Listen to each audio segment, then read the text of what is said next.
یوم تکبیر کے موقع پر chairman joint chief of staff committee اور تینوں سروسز چیفز نے قوم کو مبارکباد دی ہے۔ پاک فوج کے شعبہ تعلقہ عامہ ISPR کے مطابق مسلح افواج کے سربراہوں نے یوم تکبیر کے موقع پر اپنے پیغام میں کہا کہ یہ موقع 1998 میں پاکستان کے ایٹمی تجربات کی تاریخی کامیابی کی یاد دلاتا ہے۔ ایٹمی تجربات نے خطے میں کم سے کم ڈیٹرنس طاقت کا توازن پیدا کیا۔ خواب کو حقیقت میں بدلنے والے تمام سائنسدان، انجینئرز اور حکام قوم کی تحسین کے لائق ہیں۔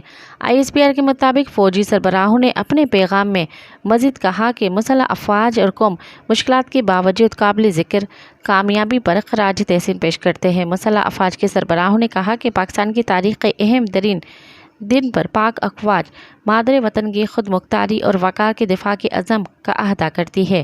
ہر لمحہ اور ہر قیمت پر قوم کا دفاع یقینی بنایا جائے گا۔ انشاءاللہ پاکستان زندہ باد۔ مزید خبرن